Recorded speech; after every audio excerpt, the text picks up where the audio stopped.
বাংলার বাড়ির প্রাপকের তালিকা তৈরির কাজ চূড়ান্ত, মুখ্যমন্ত্রীর হাতে সূচনার সম্ভাবনা। মুখ্যমন্ত্রী সময় দিলেই 15ই ডিসেম্বরের পরে যে কোনো দিনই সূচনা হতে পারে। প্রায় 12 লক্ষ প্রাপকের হাতে তুলে দেওয়া হবে অর্থ। প্রথম ধাপে 60,000 টাকা করে ঢুকবে। 31শে ডিসেম্বরের মধ্যে শেষ হবে টাকা দেওয়ার কাজ, এমনটাই সত্যের খবর।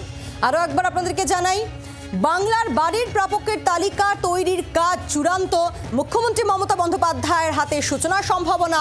মুখ্যমন্ত্রী সময় দিলেই 15ই ডিসেম্বরের পরে যে কোনো দিনই সূচনা হতে পারে।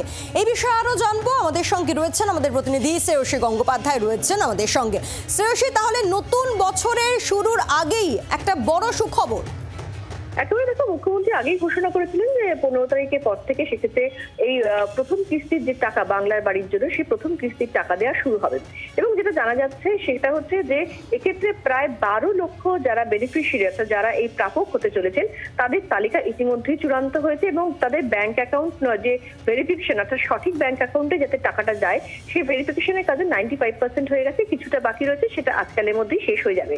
এখন সেই জায়গা থেকে দাঁড়িয়ে যেটা স্থির হয়েছে যে এক্ষেত্রে মুখ্যমন্ত্রী তিনি সময় দিলেই, অর্থাৎ মুখ্যমন্ত্রীর হাতেই এই গোটা বিষয়টার সূচনা করতে চাওয়া হচ্ছে দপ্তর থেকে। এবং সেই জন্য কিন্তু মুখ্যমন্ত্রীর কাছে ইতিমধ্যেই অনুরোধ করা হয়েছে যাতে সেক্ষেত্রে তিনি সময় দেন। এক্ষেত্রে তিনি সময় দিলে, তিনি সূচনা করলে তারপরেই কিন্তু এই বাংলার বাড়ির যারা প্রাপক আছেন তাদের মধ্যে অর্থ, তাদের অ্যাকাউন্টে যে অর্থ যাওয়ার, সেই যাওয়ার কাজটা শুরু হবে। এবং সেক্ষেত্রে সেক্ষেত্রে উদ্বোধন হোক বা সূচনা হোক, সেক্ষেত্রে সমস্ত বেনিফিশিয়ারি, অর্থাৎ প্রায় 12 লাখ যারা বেনিফিশিয়ারি যারা এই টাকাটা পাবেন, তাদের অ্যাকাউন্টে কিন্তু 31শে ডিসেম্বরের মধ্যেই এই প্রথম কিস্তির যে টাকাটা, যেটা প্রায় 60,000 টাকা, সেই প্রথম কিস্তির 60,000 টাকা কিন্তু পৌঁছে দেওয়া হবে, এমনটাই কিন্তু জানা যাচ্ছে। বাংলার আওয়াজ, বাঙালির আবেগ, জি 24 ঘন্টা।